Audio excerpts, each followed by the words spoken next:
For Pride Month, I asked my girlfriend to pick me 4 movies. Any 4 movies that she wanted from my DVD collection, with only 2 rules. Rule number 1 is that it had to be a movie that I have never seen before. Rewatches do not count for this challenge. Rule number 2 was she had to pick purely based off of the titles and the spines of the DVDs. I would let her see the covers though once she'd confirmed a pick, because that way there was more surprise to it.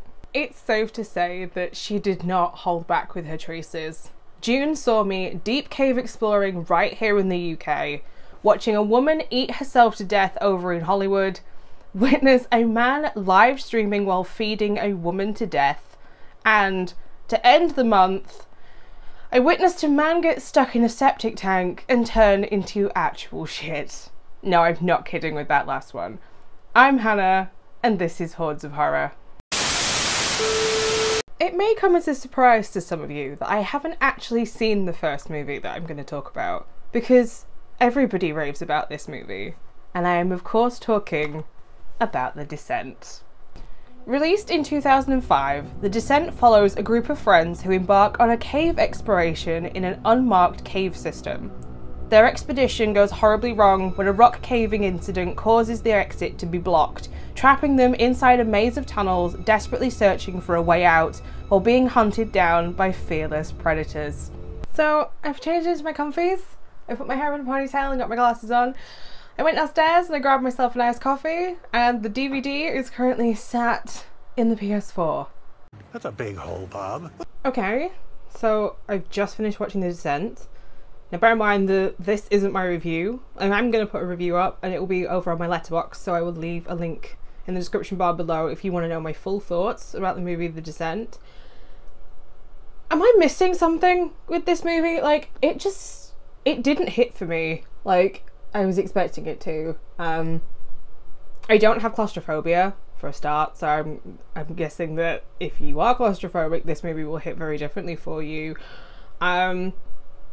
I found a lot of its scares relied on jump scares, and there's a great quote that I like to use quite frequently by Steven Spielberg, who says, once you jump scare an audience, they're then waiting for you to jump scare them again. And I felt like that's what this movie very much was for me. Like, they got in the initial jump scare and I was like, oh, okay, this is the direction that we're going with for this movie. Visually, I do like how the movie looks. Does it make me want to go caving? No. Did I want to go caving before watching this movie? No. I hate everybody in the group of friends. I hate them all. I hate them all. And my thought with this is, if you hate the people that you're hanging out with as friends, just stop hanging out with them. Clearly you're not meant to be friends with this group of people. Is she called Sarah? Sarah can get in the bin. I get that she's got trauma, but if you have trauma, avoid situations that you know are going to be triggering for you. So if you've been in a scenario where you previously have gained a trauma from it, don't put yourself back in that situation again. That's just called stupidity. Juno, I like her, but I have such a problem. Like, I get that this was 2005, but why is the only non-Caucasian character in this given a kind of the bad girl edit, so to speak? And she's the mistress of Sarah's dead husband.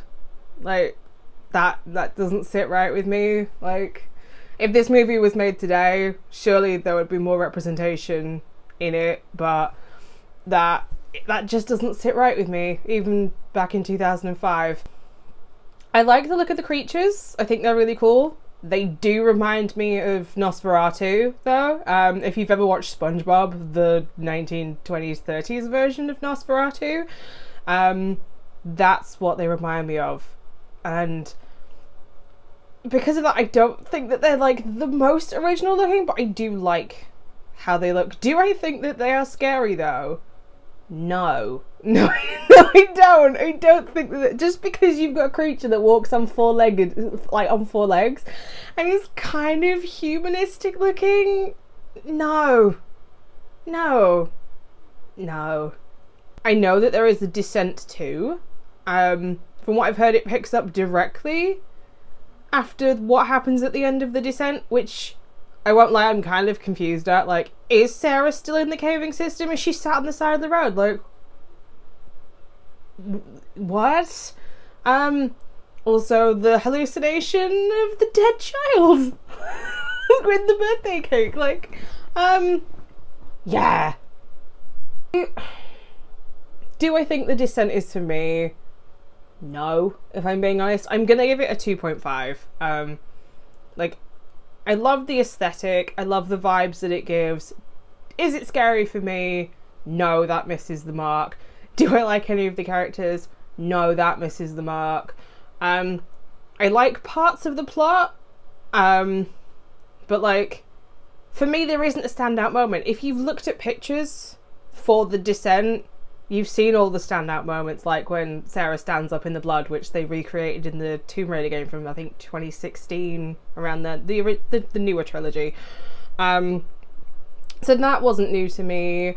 Was I aware that they were all probably going to die apart from Sarah? Yeah, that wasn't a surprise to me at all. But yeah, sadly this one's a miss for me, but we've still got three more movies for me to watch throughout the month of June, and hopefully, and that sounds mean, like, I feel like I'm being harsh on this movie, and like overly harsh, because there is so much hype around it, and that is always going to have an effect on how you watch a movie. If you go into it knowing that there is no hype whatsoever, you're going to form your own opinions of it. If something is very hyped, you're going to go into it with much higher expectations, which is how I feel like I went into The Descent, which is why I'm kind of just underwhelmed by it, I guess. Yeah, that's my initial thoughts on The Descent. I'm sure that I'm in the minority for my thoughts on this, but I'd be interested to know other people's thoughts on The Descent, so please let me know down in the comments below if you either feel the same way about me as this movie, or like if you get the hype behind it. I'm interested to know both ways. Several days later. Okay, so it's been a week and I haven't actually had time to sit down and watch any more of the stack that's been picked for me yet, but next week is going to be particularly busy. Like, the end of June is in fact looking quite busy for me. So I have to sit down today and do a double, and this is not the double that I would have picked for myself to do back to back, to be honest. When you see what the movies are, you'll see what I mean. So we'll talk about the first movie that I have up today. I found Eat earlier on this year. I want to say maybe like January, February. And it's apparently quite the disturbing movie, which is why I happen to own a physical copy, because what can I say? I like a disturbing movie from time to time. But the thing that really sold me on Eat is the fact that it is directed by Jimmy Webber, who happened to direct one of my favourite movies that I watched in 2022, Rent-A-Pal. Novella McClure is a struggling actor in Los Angeles who just hasn't managed to land a job in the last 3 years. Despite encouragement from best friend Candace to keep trying, Novella is pushed closer and closer to her wit's end. Plagued by worries, she develops a disturbing habit of chewing on herself to feed her insatiable anxiety-induced hunger. But as her problems mount up, so does her flesh-eating habit. So I'm gonna go grab a coffee, and I don't think I'm gonna grab a snack for this one. I don't think I'm gonna grab a snack for this afternoon's movie either, because there's enough eating going on in this movie without me participating in it. Let's put it that way. So I'll be back once I've watched the movie to give you my initial thoughts and opinions. And let's see if I like this movie more than The Descent. Wednesday, play with your food. So I finished Eat about 15 minutes ago, and I've just been sitting here with my thoughts, because this is the second movie by Jimmy Webber where I have found myself relating to the main characters on a much deeper level than I think that the average viewer would relate to them. Like, something about Novella hit quite hard in me, and I will explain exactly what that is in a minute. But I really like this movie. Like, there's just something about this movie that hits so right for me. Like, I'm not giving it a 5. I'll explain why I'm not giving it a 5. But I'm actually going to give this a 4.5 out of 5 stars. And me giving a high rating that's this high for something it's quite rare. I don't give out many 4.5s and 5s to movies, and you have to be incredibly special for me to give you that rating, and that is what Eat just was for me. It's not for the squeamish, absolutely not for the squeamish. It is very dark, it's very disturbing at times. I won't spoil anything about the movie, but I will say if you don't like feet, you will not like Eat. But I really liked it. I spent half of my time googling things about this movie because I was curious to find out if there were actual medical conditions like this, and it turns out there is. Self-cannibalism is an actual disorder, and the reason that this movie hit so hard for me is I actually have the mild version of this, which is autophagic. It's autophagia. I actually have this disorder. I've had it for years and just didn't know that there was a name for it. So this movie hits a lot closer to home, it seems. There's something about seeing somebody and their impulses when stressed. I get it. I absolutely get it. Luckily, mine is contained to my fingers and biting my fingers and chewing my fingers and biting my fingernails, but I absolutely, when watching this, was like, I get this. I get this impulse when stressed, and the release that you get from it. I don't think that unless you suffer with this disorder that you're gonna feel the same way watching this movie. You're just gonna think it's somebody biting chunks out of themselves, and it's kind of gross and it's disturbing and it's weird, but if you understand the release and this, like, that you get from this, it is a form of release. This movie's gonna hit different, I'll say that, but I don't expect everybody to understand that. The movie starts with the song Beauty Killer by Jeffree Star, so that's a little bit of an early 2010s flashback, which I liked that song at the time. I don't necessarily like the person that sings it nowadays and the controversy that they bring with it, but that's not the point. I think it's a good choice of song to open the movie with. There is a scene in this that nearly ends in a sexual assault. I'm going to put that in because obviously trigger warning. It doesn't actually happen, I'll say that. And Candice, who is Novella's best friend, is amazing in this scene, and what she does, I think everyone wishes that they could do the same thing in that scenario. Again, no spoilers, just I love Candice. She's also a very flawed character like Novella is, but they both care about each other to the point where they fight like sisters and they make up the next day. Candice, she makes decisions that she thinks are helping Novella. Doesn't always, I mean, it actually is helping Novella, but the heart's there, which is appreciated. We've all got friendships that are both beneficial and toxic at the same time, and they kind of coincide with each other, and there is that dependency that you have with someone. I certainly had those friendships in the past. Novella's neighbour, the woman that she rents her apartment from, is my idea of neighbour from hell. She cares to the point where she cares too much. Like, very sweet lady, but very full on. So yeah, I like her, but she would be my idea of hell. Tracy, who is the girl that keeps appearing at all the auditions that Novella is at. In the beginning, she was so annoying, didn't like her. And then you start to find out more about who she is, and then I got it. But at the end of the movie, I was like, oh, I know exactly the type of person that you are, and I've met a couple of people like her in my life, and yeah, that made her not necessarily relatable, but like I knew who she was, and I could put names of previous people that I've met to her and be like, oh, you were like this person that I've previously met. The special effects, some of them are really good, some of them aren't great, but I think that's a budgeting thing. Like, this was 2014 as well. Special effects have come an awful long way since then. Other effects are incredibly effective. Like, some of the wounds that Novella inflicts on herself are really like very good, and others are like, oh, that's obviously a prosthetic. If you like Rent-A-Pal, I think that you will like Eat. Eat's ending is a lot darker than Rent-A-Pal, and if you've seen Rent-A-Pal, you know how dark the ending of Rent-A-Pal gets.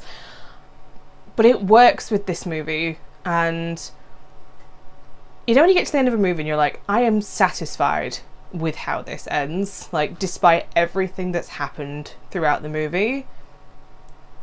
That's how I feel about Eat. So I can honestly say that this is a hit for me. Like, this was very much a hit for me. I will rewatch this movie again.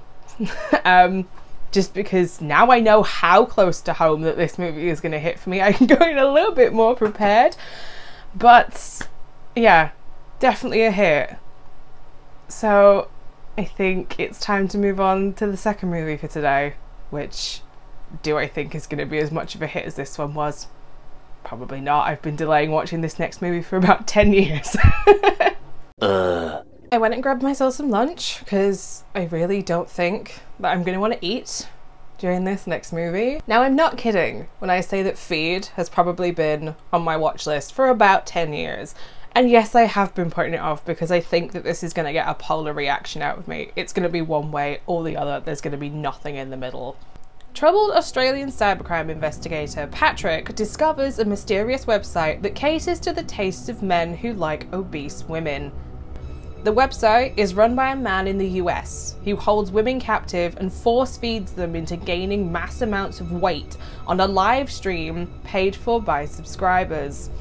But the website holds a more sinister intention, which Patrick is about to uncover as he heads to the US. Now I'm gonna go and get more iced coffee because I think I'm gonna need it for this one. No food though. Absolutely no food for this movie. So I'll be back when I've watched it to give you my opinions. No, stay happy! Someone get me brain bleach because I want to erase this movie from my memory because it is now tied for my most hated movie that I have ever watched, along with the movie Death Factory. That's how much I hate this movie. I'm about to rant about it, so maybe grab a snack because this is going to be a long one.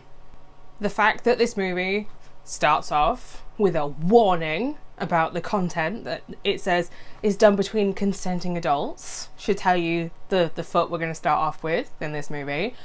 Within the first 15 minutes, there is a reference to the Rottenberg cannibal who ate and consumed somebody consensually. They consumed 44 pounds of a man, and they filmed the entire thing on camera. Then you've got, around the 30-minute mark, the detective pretty much assaulting his girlfriend. Couldn't give an actual toss about him from that point on. The guy is vile and continues to, like, assault women anytime he's in contact with one. The guy, Michael, feeding a woman to death, and the cannibal couple are more loving couples than this guy is. So that should tell you exactly what sort of arsehole this guy is. I have many smaller, minor questions about this movie. I don't care enough to have them answered, but it's stupid things like, did they get colour filters in bulk? Because why is everything bright red, bright blue, or bright orange?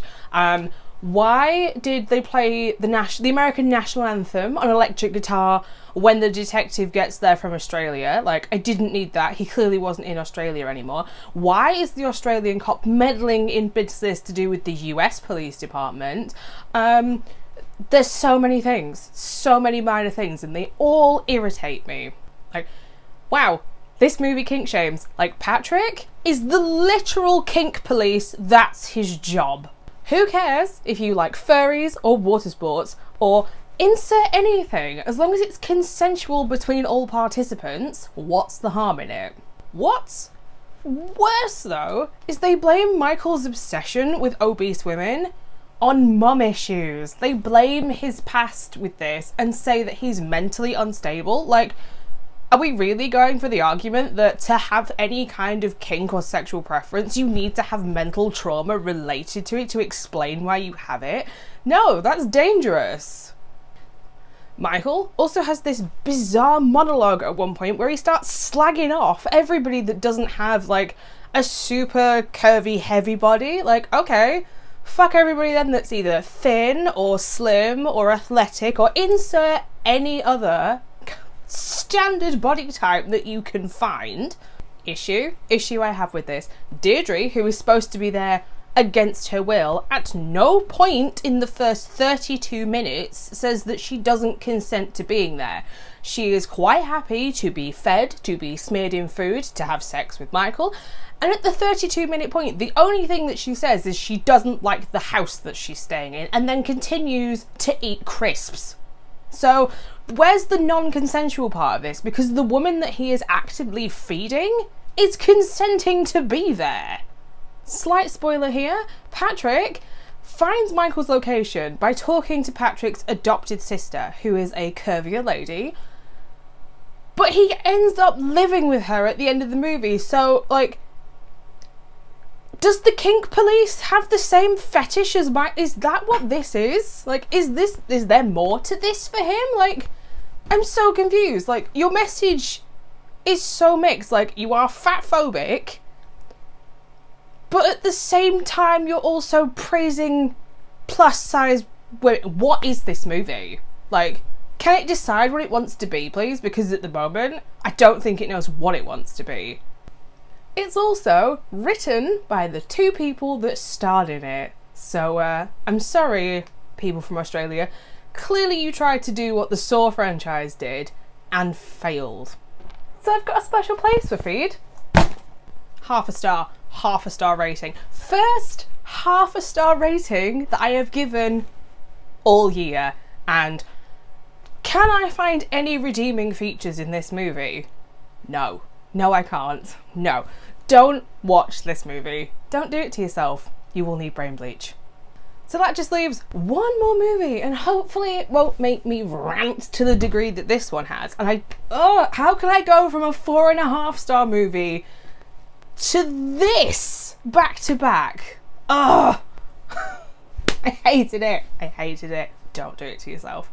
Don't do it. 4 to 6 days later. It's crazy to think that I'm on the last movie that was picked to me. Like, where did June go?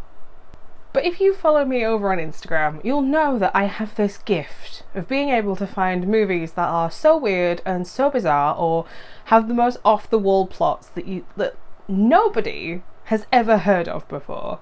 And today's movie is no exception to this, and I knew the second that my girlfriend saw this on the shelves that I was gonna end up watching this movie. My final movie for this challenge, I'm gonna be watching a man turn into an actual shit monster. When sewage worker Jack is asked to investigate a water contamination crisis that has caused his town to be evacuated, his investigation leads him to the local sewage plant. But things take a drastic turn when he becomes trapped in a septic tank and begins to undergo a hideous transformation. Oh, you thought I was kidding with my description of this movie before? No. Don't go in there! This movie is a very what the fuck movie. It starts with a woman being violently ill in a bathroom, like the most disgusting bathroom you've ever seen, like make Silent Hill look immaculate kind of bathroom. And we're talking like projectiling from both ends, which they show you, and before she then keels over and dies in everything that she's just projectiled out of her body. And then the opening credits roll. There is an actual story to the outbreak and why the town has been evacuated, so it isn't just let's gross out everybody as much as we possibly can for the entire movie. There is plot in this movie. I won't lie, this movie is disgusting, but it's what I expected when you are watching a man turn into the literal shit version of the Toxic Avenger. The movie is quite claustrophobic in feel. Like, most of the movie is either Jack in the septic tank or crawling through the pipes connected to the septic tank, or you're watching Ratman and his giant Igor, which is what I'm going to call them from now on because I know they've got names, but at no point in the movie did I actually think to listen to what they were being called. Let's just say that there are things of a dead nature in the septic tank with Jack, and there are moments where he starts hallucinating and you're not sure whether you're seeing an actual thing or whether it's one of Jack's hallucinations, which does make the plot kind of difficult to follow at one point. Spoilers for these two scenes in the movie.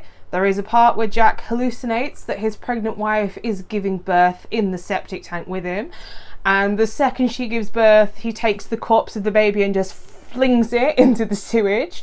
And there's another scene where the Igor guy is leaning through the lid of the septic tank and he gets chainsawed in half by the rat guy and his blood is like pouring into Jack's mouth. I think this is supposed to speed up the transformation, but it kind of does and kind of doesn't. I have questions though, like why is Jack's face transforming into sewage but his hands remain hand-like for the entire thing? Like, did the budget for prosthetics not extend to his hands? Because right at the very end of the movie, all of him is transformed, but there's moments as well where the sound doesn't quite match up with what is going on. Like, no spoilers from this point, but there is a scene involving a piece of metal and there's a grating sound that goes with it, but the sound that you're hearing is a bit like somebody opening and closing a very large metal gate, like repeatedly. Like, the sound doesn't quite match. But if you don't like vomit or the sounds of people being sick or retching sounds, then avoid Septic Man like the actual plague, because I swear you could rename this movie to Vomit Man because there is more vomit in this than anything else. I'm gonna give Septic Man a 2. And it's not because I found this movie disgusting, because I obviously knew going into this movie what it was gonna be. I'm not stupid. But the plot isn't that strong. From the point where Jack gets stuck in the septic tank, the plot becomes very weak, and what I needed was, rather than Jack sitting on the grate in the bottom of the septic tank, for that point onwards, I needed more urgency in trying to get out of the septic tank.